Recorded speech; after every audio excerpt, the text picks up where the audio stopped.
Good afternoon, everybody. It is Monday, August 3rd, and we are doing the stocks and ETFs and options webinar on Monday nights now so that we can put in some trades in the evening, good till cancels if we need to.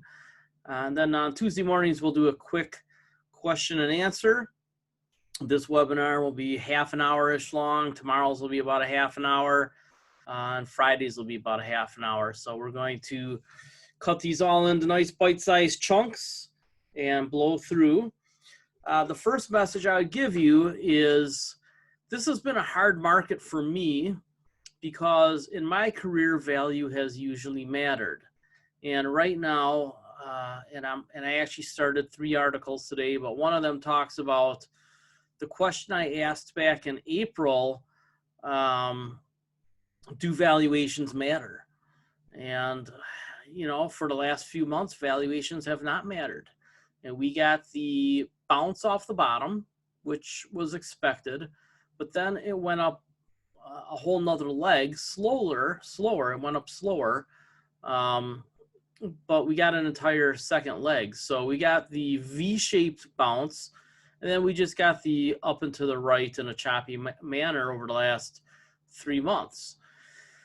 So by all realistic measures, the economy, stock valuations, the expansion of multiples, the stock market should drop around 30% from here at least, if not 50%. Will it? Who knows? You know, last year I was saying the same thing and it happened. The Fed intervened. So I think that the correction was probably similar to what it would have been otherwise without coronavirus and without Fed, if you consider those things to be canceling events. You know, maybe the Fed would have kept printing money even without coronavirus. Who knows? But right now, the Federal Reserve is financing the federal government, which is running somewhere in the range of, it's probably after this next stimulus bill, going to be a $6 trillion deficit this year, maybe $7 trillion. It's just in the stratosphere. So we are basically increasing the national debt this year by 1/3 of everything that we've accumulated in history. Think about that. So we know that there's about 40 million households that have less income now than they did back in February. And if they don't come to an agreement on how to keep that $600 a week flowing to folks on unemployment, including the gig workers and the self-employed who didn't otherwise qualify for unemployment, you know, I think it can get real hairy here going towards the election, and especially, you know, after this week. The first week of the month is usually when the big inflows are. It has to do with pensions and retirement plans and other institutional money flows. It's not as pronounced as it used to be 20 years ago when everything, you kind of like knew the day of money was going to hit. You know, now institutions stagger things and it's not quite as clear cut. But still, the first week of the month tends to get more inflows than any other week of the month, pretty much like clockwork. And then towards the end of the month, things tail off.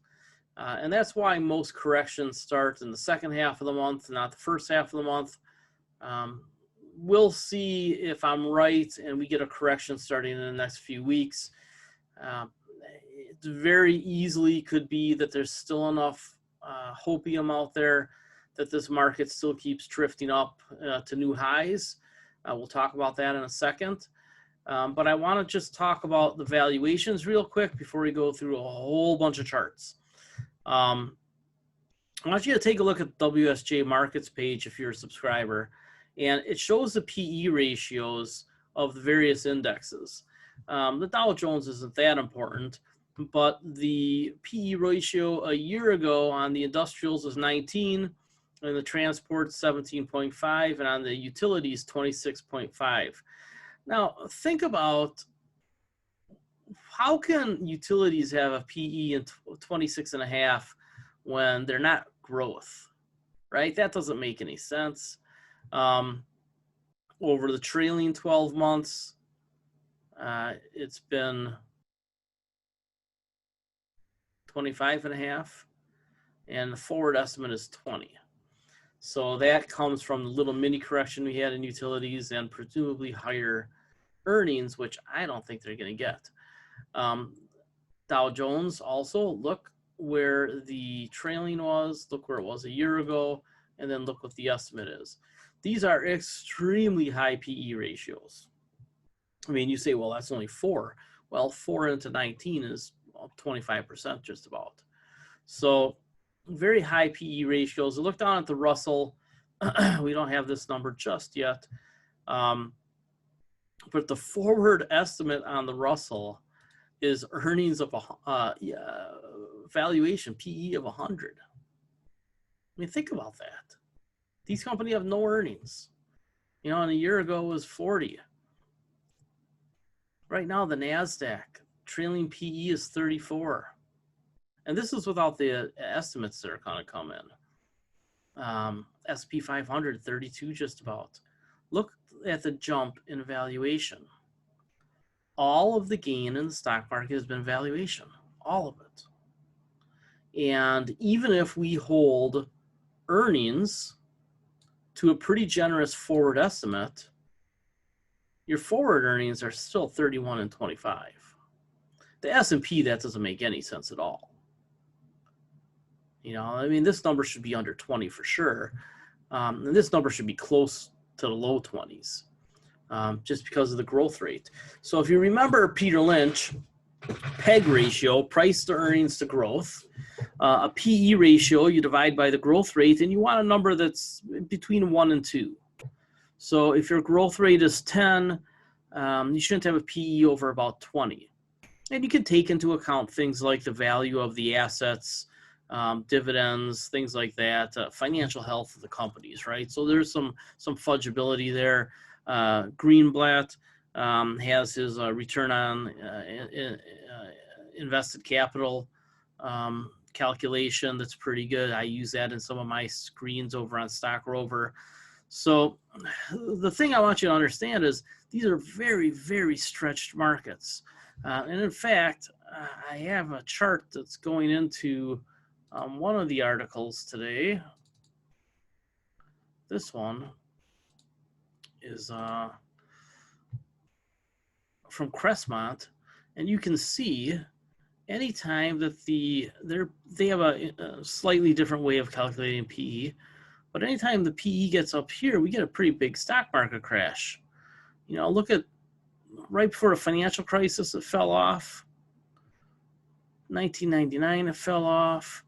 This is the bear market of the 70s, right? Coming off up here. So these PEs, 33, 24, 30, it's pretty obnoxious.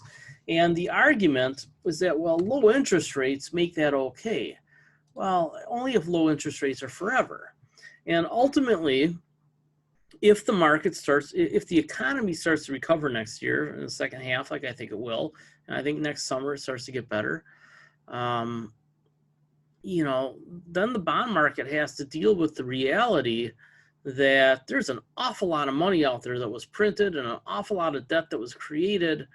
And if we start to get growth off of a deflation, right? I mean, things just whip back and forth so fast now. Our cycles are months instead of years. You know, what happens to interest rates? Is the Fed just going to keep buying treasuries forever? So that means we're going to print money until we really do destroy the dollar? Well, I've showed you charts about that. So if we destroy the dollar, then, you know, then you're in a financial crisis. So I don't see a lot of good things happening the rest of the year. That said, we better trade this because the damn thing just keeps making moves, right? So let's take a look at QQQ. I put out that article today, the stocks and options of the week, stocks and ETFs of the week. So ETFs of interest, growth stocks of interest, dividend stocks. This will go up on fundamental trends. I just ran out of time to put it up there, so I'll copy and paste it over here before I go to dinner. Dinner tonight, by the way, is shrimp and squash, and some mushroom caps that are stuffed. Yeah, I don't even have to cook it this time. Mondays I get cooked for because that's my busiest day, usually a 12, 13-hour day. So let's take a look at QQQ. And I just want to take a look at, this is the weekly chart. Take a look at the RSI. We are now overbought. Take a look at the money flow index, overbought and coming down. And this will update soon and it'll pop up just a little bit. But if we go to the daily chart, we see, well, where are my indicators?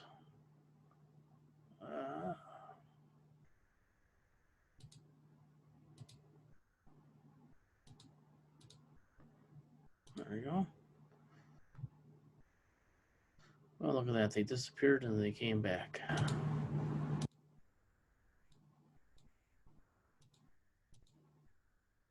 Okay, RSI. Heading up and almost overbought on the daily. So this can be overbought tomorrow, maybe the day after.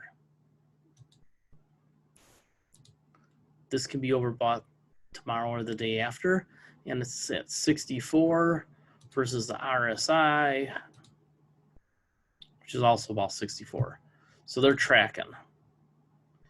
Shaken money flow has been doing a steady rise up here, right?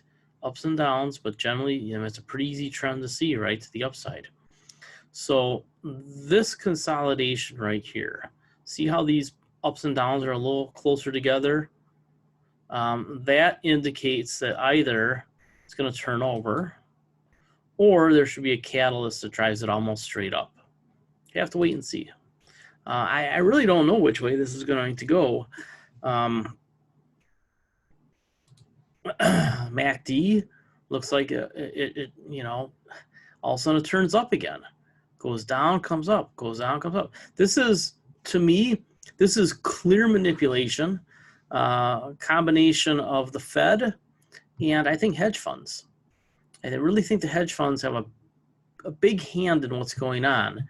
And when I see patterns like this, and I know that it's just things that I recognize after 25 years, and especially since, I'd say 2006 or 7, when I see patterns like this, and even 1999, I start to wonder why it's doing something that's unusual, right? Whenever the market does something unusual, you ought to ask why.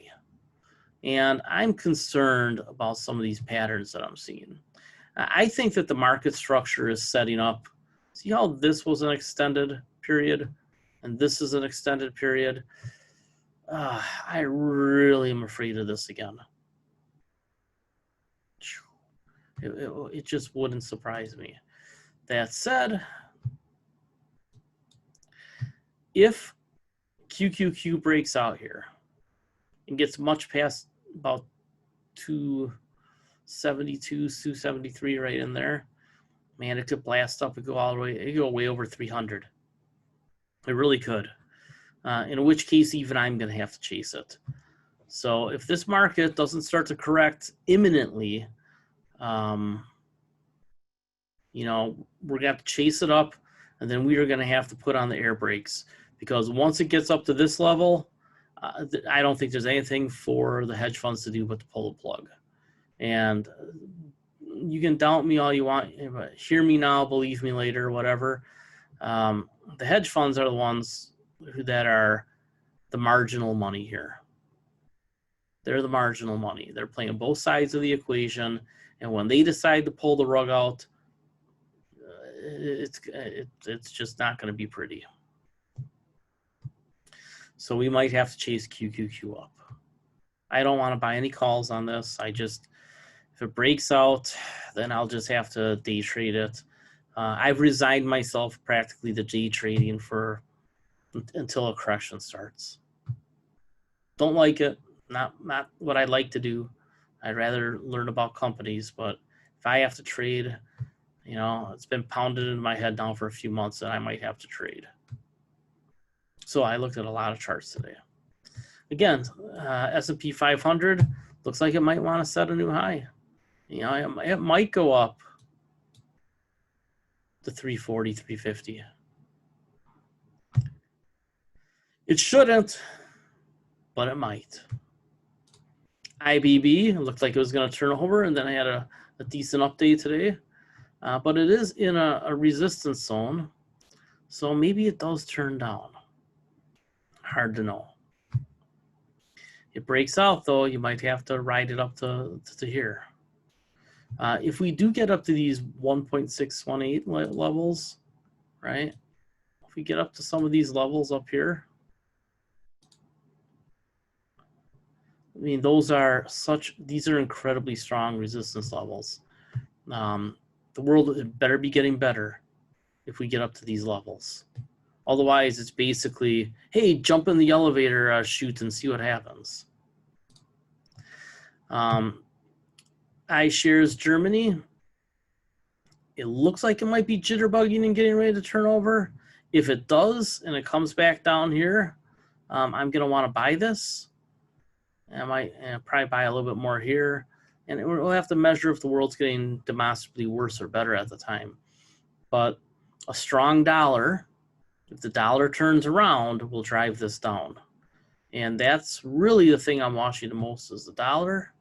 I think that this move down is pretty close to playing out. So, you know, I thought we actually had done this already. We take a look at this to here. I guess we can do this one. This is kind of a sideways. That'd be one of those leading diagonals that those Elliott wave guys talk about. They don't really mean anything. It's just a consolidation of time. So, you know, what we want to do is just kind of figure out, you know, what is the true range on the dollar? And I think people look at charts that are too short, right? When you take a look at this, you can see the kind of this area here is your true range of the dollar. Gets past about here, it's a little too high.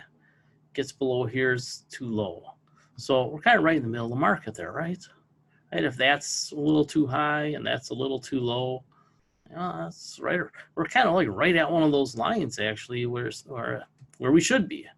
So the question is which way does the dollar go? It makes sense to me that the dollar goes up if Biden wins. He's clearly not interested in monetary approaches as much as he is about fiscal approaches. And the fiscal approaches tend to build from the bottom up versus money from the top down.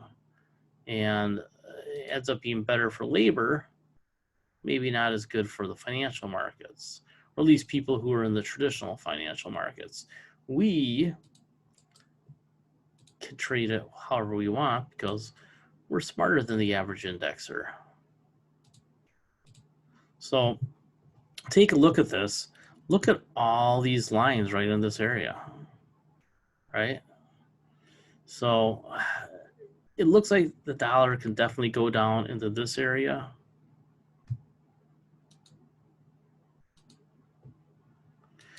And this will be what helps you understand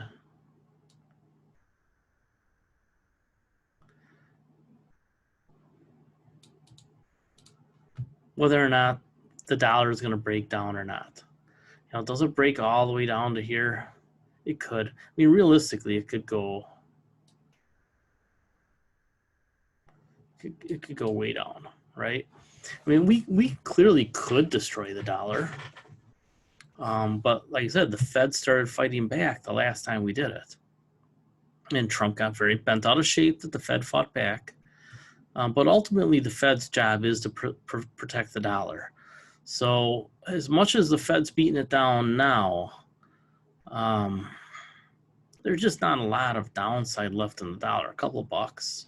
This seems like a huge move because 10%, to be another 10% down. But in the big scheme of things, not that big of a deal, to be honest with you. I'm a dollar bull, so I just think the dollar's never going to collapse. There's just no comparative, there's no relative reason why it should. We'd have to be really, really, really stupid. Really stupid. And, we had the big dollar collapse here after the spike. And if I went back further, I showed you the other chart. We beat up the dollar pretty good under Bush. And Obama stabilized it, and then it rallied. And Trump beat it up. The Fed said cut it out. And now the Fed's saying, okay, yeah, let's lower it a little bit. And why did this happen? I want people to think about why this happened. Even though we were running $1 trillion a year deficits, the dollar went up. Why is that? The answer is the dollar is that strong, right? So, our economy is just that strong, and we're always going to have a strong dollar until either A, the Europeans get their act together, which I don't think they ever will, or China has a better form of government, or Russia has a better form of government. Russia is the only country on the planet with the United States size and resources, similar geography, other side of the world. Europe, could be the Confederation of Europe if they did it right. And China's got all those people in India, but they're a couple generations away. They could all have bigger impacts on the currency markets. But in this day and age when supply chains are moving back home, closer to resources and closer to end consumers, why? Because of machine learning. I think we're just going to see that dynamic change. And I think that the dollar sometime soon starts another bull market. It'll be a choppy bull market, but it'll be a bull market. And I think it'll set all-time highs because I think the yen collapses, I think the yuan collapses, I think the ruble collapses, and I think the euro collapses. None of them have the economies that we do, nor the geographic benefits. So if the dollar rallies, at least on the front end, that's going to beat up a lot of assets. But then it'll be the U.S. assets that appreciate the most because they appreciate in every other currency. So in 2 or 3 years, when we have a vaccine, before the airlines are full again because some people are still broke, you should be planning your big trips for 2 or 3 years out because you're going to be able to go all over the world for cheap. You mark that, you remember I said that. You'll be able to travel all over the world cheap. One of the places I'd like to go is Australia, and this market seems to be jitterbugging. If it pulls back through this pretty heavy support zone, which is not a lot of value, but if the world's getting better, I'd probably move this up, right? I'd move that up if the world was getting better. Right now, I'm not convinced that the world's getting better. I want to get it down here on a good retrace, and I want to buy Australia because Australia has done very well over a long period of time. I had the collapse, but that's a pretty good run, right? So in general, Australia does well when the United States does well, and they are going to be selling more things to the Chinese. Indonesia, one of our subscribers is talking about their trip to Indonesia, and it makes sense that it got beat to hell, but ultimately they're so resource rich, and they still have cheap labor, and even though they're breaking all the environmental laws, in this box, I'd probably be an interested buyer, and especially if we get a double bottom. I think a lot of these charts, and we go back through all of them if you want, all these charts are setting up for double bottoms. And I'm going to be really interested in buying these double bottoms. Did I miss the trade? Sure. But double bottom is a great trade because then you get these really long uptrends. Gold, look at that chart. What do we know about charts that look like that? It's not healthy. So you should expect a pullback in gold. I really don't think it gets any lower than here. And it might not even get there. It might just pull back to 180-ish. And if you haven't gotten in any gold, you might want to get a starter position around 180. But I think the real buy is in the low 160s. And if there's a big correction like I think, and people start selling valuable assets to raise cash from margin calls, then it could go all the way down here. One thing I showed you on Friday is that margin is a real high on NASDAQ again, and there's a lot of calls. So the calls, they just expire worthless. And then the market makers dump all that stock on the market, right? So between the market makers dumping stock on the market when options expire worthless and the unwinding of margin, you could have another one of those month-long periods where everything pretty much goes straight down, just like in March. And then the question becomes, is the Fed going to come to the rescue again? Will the Fed care about the stock market if the credit markets are okay? I think that's a pretty important question, because really the Fed cares about the credit markets and the currency markets. The stock market, that's a byproduct.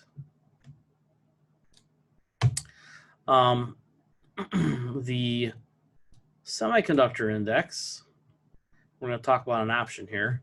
The semiconductor index got to a resistance level today, and I don't know if it's going to blast through and go all the way up here, and it might. It might just rocket ship up here if everything else rocket ships up one last level.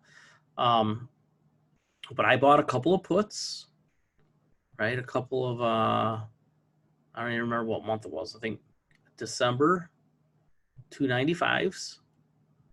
And I'm looking for a correction in semiconductors. The problem is that the correction might not stop until it raises up here and then comes back, right?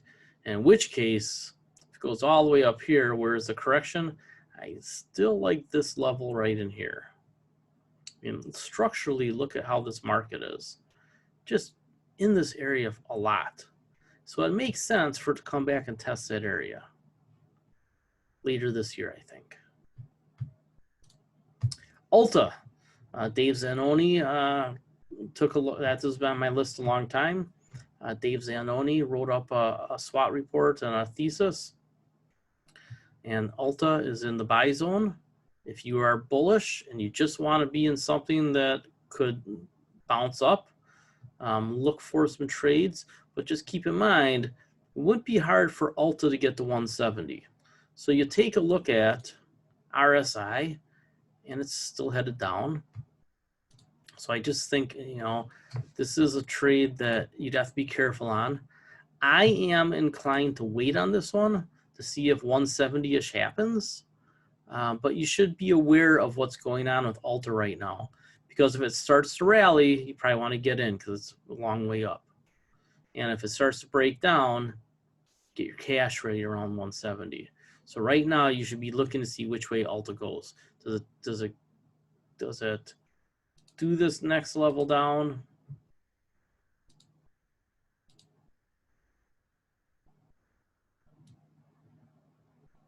Right? Does it break down and get to here? Or does it hold this support and zip back up? We'll find out, right?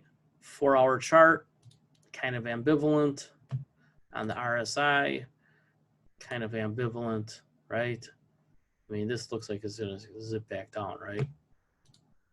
We'll see. But Ulta ultimately, I think, rises pretty significantly.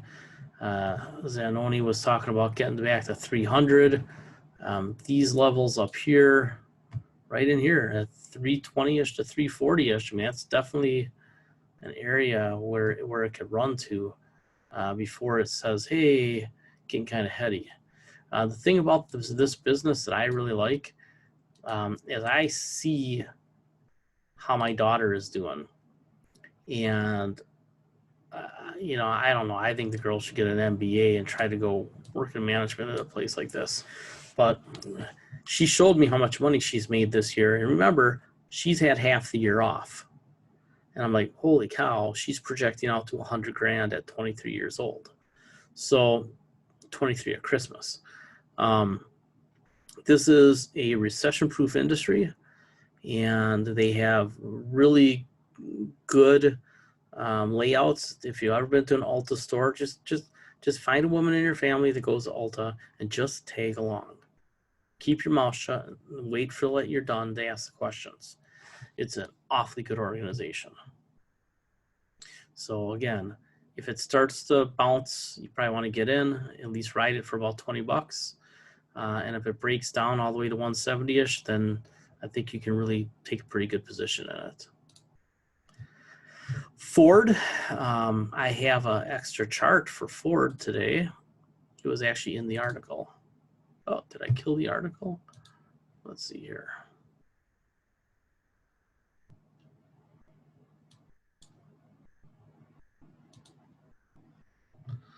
I don't know how I close that. There's a little chart here. Look at that. Remember, I keep talking about Ford ever since January. I've been talking about Ford being a fourth industrial revolution company. I've said that enough times that you should have looked it up by now. They're, of all the car companies, they're leading in hiring AI PhDs. Their Ford Mustang and F-150, because of all the miles those cars drive, especially the F-150, they're going to have all the data that Tesla has quick. So I would tell you that I believe Ford is going to offer equivalent products to Tesla quickly. And there's a lot of people that hate Elon Musk that love Ford. Which cars are they going to buy? I don't even like Elon Musk anymore. The more I've learned about him, the more I think he's a jagoff. A genius jagoff, but a jagoff. I mean, he clearly could be Dr. Evil to me in the right circumstances. So in any case, Ford, I think that you should have a position in it right now. I think you could sell cash secured puts for more. So if you had a starter position, then sold cash secured puts, I think you'd be in pretty good shape. The cash secured puts that I talked about, I don't even know how I did that. One pin, okay.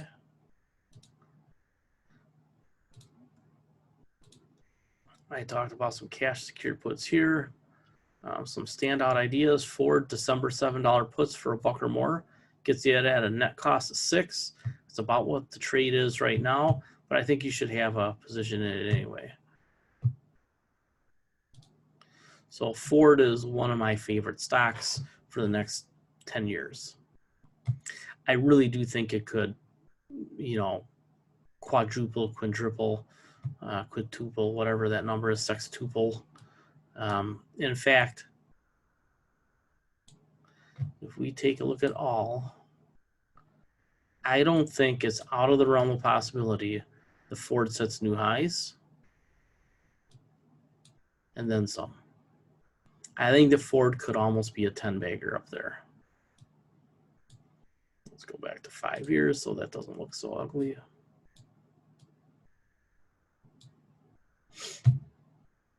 Store Capital, if you're a dividend investor, this is my favorite REIT. One of their tenants is Alta. They have the standalone strip malls with the big stores, not the little stores, but the big stores. You'll have an Alta, a Michaels, things like that. And they're great, cost-efficient buildings on good pieces of real estate, easy to redevelop if they ever get the right offer or if they have to. So Buffett is a major shareholder here. I think that if you like dividends and you want something that's got an awful big margin of safety, you really need to own Store Capital. I think that you can own it right here, starter position, then sell a cash secured put that expires before the next ex-dividend date. Okay, so that you're basically collecting an income without having to hold more stock. And if it gets down here, you get it. So the option that I suggested was the October 20 for $3.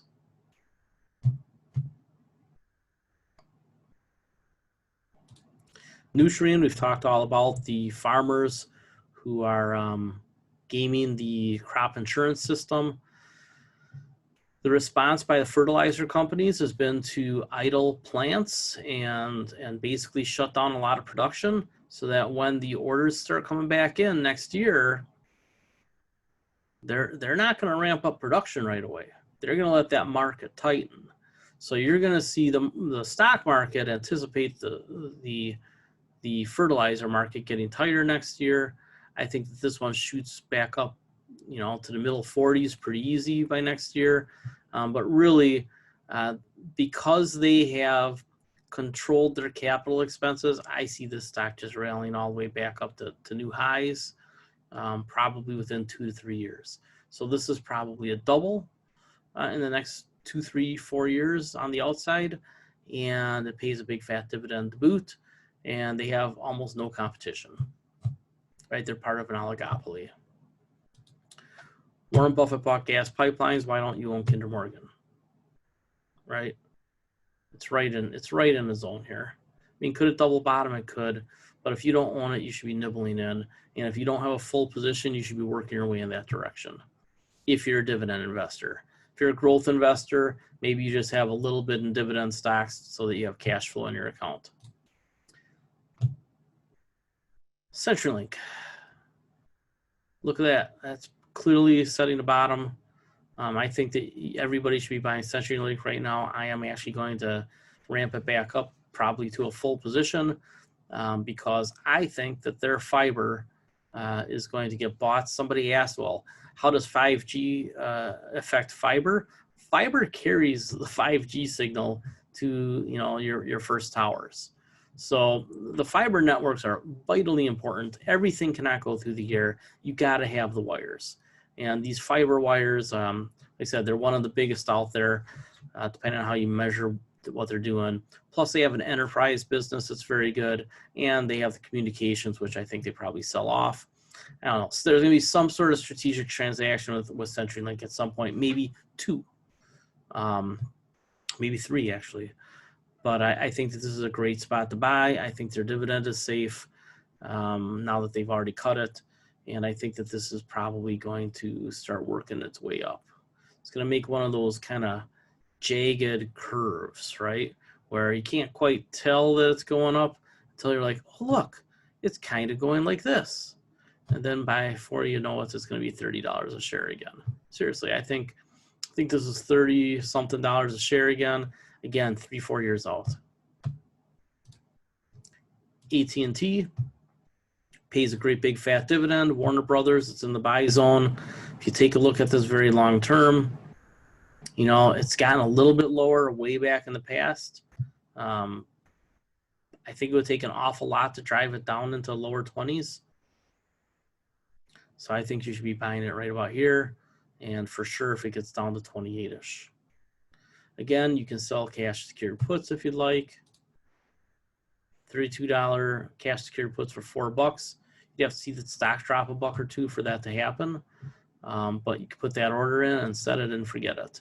But, you know, I just wouldn't go that far out, right? September, because you want to get it before the ex-dividend date. So, you know, I think that this is a worthwhile one to be in, given the income and given that at some point, Warner Brothers is either going to bring them in a lot of money through subscription revenue or they're going to sell it for a boatload of money. So I just want to go through just want to show you how the options work. So when I do the options ideas article, I just put up the cover call, cash secured puts, and ETF cash secured puts that I get from bar charts. So you don't have to subscribe. I do it for you. Save you the $400 a year. And these give you a whole bunch of ideas about options that you can sell. And what you have to decide is how does this coincide with what you believe their buy range to be. Now, I think that Apple's going to go back under 300, probably not by much. I think it's going to make a run at 300 at some point. And when that happens, do you want to be locked in here? So even though these ideas from bar chart are saying, hey, these are the ideas that look the best right now, they're not really defining a buy zone the way that I do. So you need to decide, you know, is Kirk's buy zone right? If not, if it is, then these options don't make sense. You just throw them out. right? So I'm going to allow you to do your own homework there. If you're going to stick with my buy zones, a lot of these options won't make sense, but some of them will. We go to, let's see here, Ford. So they're saying the $6 Ford put for September. Yeah, that's reasonable. It's not the one I picked out, but you know, it could be. So you can use these spreadsheets to find ideas. And really what I would look at is what stocks and ETFs just have a whole big grouping of ideas. And then figure out what works based on the buy zones, right? So I would stick with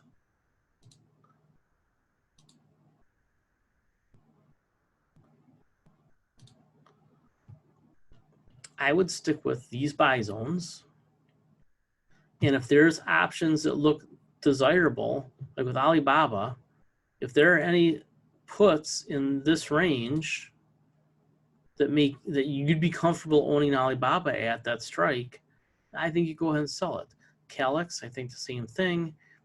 Ford, right? Any of those calls, any of those puts between 10 and 4, depends on how assertive you want to be. If you're aggressive and you really want to own Ford, sell the 10s. If you're just trying to add some premium, sell the 4s or the 5s, right? All right. So tomorrow we'll do a Q&A. I'll let you read over these articles, and I'll get this webinar up in just probably about an hour. Got to let it download first. And then, so 10 o'clock tomorrow morning, we'll do a Q&A. Use the Ask Me Anything threads, right? The chat at Margin of Safety Investing. Post your questions in the Ask Me Anything, because it's hard for me to look at the chat and just come up with an answer. So if you can give me just an hour or two to prepare, right? If you can get your questions in tonight, so when I wake up in the morning, I can look at them. I can get some things ready for you. Same thing over at Fundamental Trends. Put your questions in the forum, the Ask Me Anything forum. All right, have a great night. Go enjoy your dinner, and I will see you tomorrow morning.